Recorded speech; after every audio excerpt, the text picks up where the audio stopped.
Wow, what a fantastic place. শুধু ওভারভিউটা দেখবেন শুধু। আমি নিজেকে আমার এত ভালো লাগতেছে, আমি খুব এক্সাইটেড। আমি খুবই আসলে মানুষ তো আর্টিফিশিয়াল সবকিছু মানুষ তো দেখেই থাকে, সবসময় দেখে, কিন্তু এমন প্রকৃতি কোথায় দেখে মানুষ। সুপ্রিয় বন্ধুরা, আমরা আবারও চলে এসেছি চাকলা চা বাগানে। তো এই জায়গাটার মনোরম পরিবেশটা আপনারা পর্যবেক্ষণ করবেন, দেখবেন, আমাদের সাথে থাকবেন, খুবই ভালো লাগবে ইনশাল্লাহ। উপভোগ করুন, অনেক ভালো সুন্দর সুন্দর ভিউ আপনারা দেখতে পাবেন।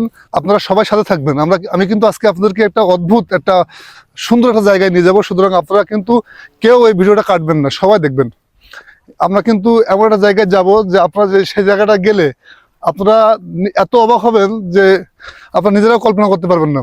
সুপ্রিয় বন্ধুরা, আমরা কিন্তু আজকে উঠতেছি পাহাড়ের চূড়ায়, সেখানে শুধু চা বাগান আর চা বাগান। সো আপনারা সবাই সাথে থাকবেন, অনেক কিছু দেখতে পাবেন। আর শুধু ওভারভিউটা দেখবেন, শুধু চা বাগানের উপরে, পাহাড়ের উপরে ওভারভিউটা দেখেন কত সুন্দর লাগতেছে। চারিদিকে যত দিকে তাকাবেন সব দিকে কিন্তু পাহাড়ের উপরে কিন্তু চা বাগান। এটা কিন্তু আপনাদেরকে প্রকৃতির যে এক অপরূপ সৌন্দর্য, এখানে না আসলে আপনারা বুঝতে পারবেন না কেউ।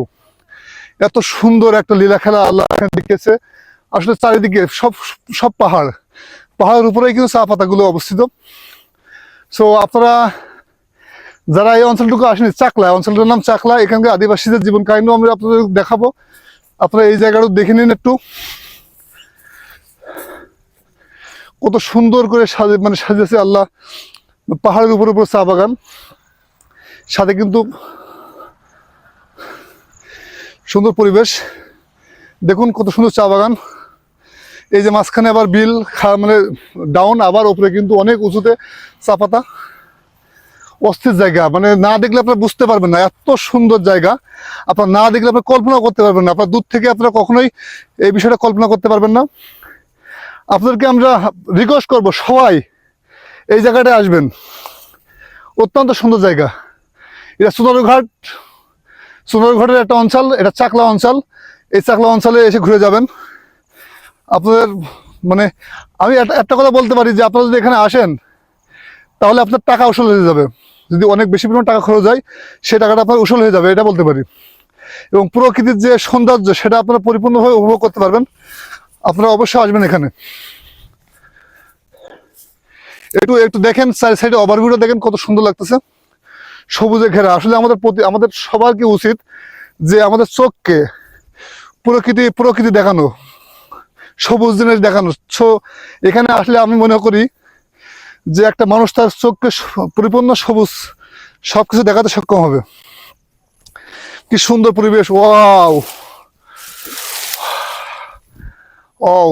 what a nice place. Really, I was very astonished to see the overview. Very astonished. Fantastic place, fantastic, awesome. হ্যাঁ বন্ধুরা, তো আসলে আমি আপনাদেরকে সর্বোচ্চ চেষ্টা করেছি যে আপনাদের মাঝে সম্পূর্ণ চা বাগানের ভিউটা দেখানো। তো আসলে এটা তো একটা চা বাগান, চা অঞ্চল। তো এই অঞ্চলে সবসময় কিন্তু বৃষ্টি হয়, প্রচুর পরিমাণ বৃষ্টি হয়। সো আমরা কিন্তু সর্বোচ্চ দেখানোর জন্য চেষ্টা করছি। কিন্তু আপনারা যেদিকে যাবেন, এখানে কিন্তু হাজার হাজার বিঘা চা বাগান, 200, 300, 400, 500 একর চা বাগান। সুতরাং আপনারা যেখানে যাবেন সেখানে দেখবেন সুন্দর পরিবেশ। তো আমরা যেখানে আসছি এখান থেকে শেষ করতে করতে আরেক জায়গায় যখনই যাবো তখনই বৃষ্টি, কিন্তু প্রচুর পরিমাণ বৃষ্টিতে আমাদেরকে আক্রান্ত করছে। যার কারণে কিন্তু আমি সম্পূর্ণ আসলে আমাদের যে ইচ্ছাটা ছিল সেই ইচ্ছাটা কিন্তু আমরা কমপ্লিট করতে পারতেছি না। তারপরে যতটুকু পারছি আপনাদেরকে মাঝে দেখানোর চেষ্টা করছি। ইনশাল্লাহ আমি জানি যে আপনারা উপকৃত হবেন এখান থেকে। এবং আপনার ভ্রমণ প্রিয়াসী যারা আছেন তারা অবশ্যই এই জায়গাতে আসবেন, এসে ঘুরে যাবেন। তারা দেখবেন আপনার মনটা অনেক ভালো হয়ে যাবে। যারা অনেক হেজিটেটেড ভিতরে আছে, অনেক টেনশনে আছেন, তারা কিন্তু এই প্রকৃতির ভিতরে আসবেন, প্রকৃতির মাঝে হারিয়ে যাবেন। দেখবেন যে আপনার টেনশনগুলো সব দূর হয়ে যাবে। আপনারা কিন্তু স্বাচ্ছন্দ্যবোধভাবে জীবনযাপন করতে পারবেন। কারণ প্রতিটা মানুষ কিন্তু তার ব্যক্তিগত জীবনে কিন্তু অনেক টেনশনের ভিতরে থাকে। এই যে সেকেন্ড বাংলার কাশ্মীর দেখে যাবেন। ধন্যবাদ সবাইকে।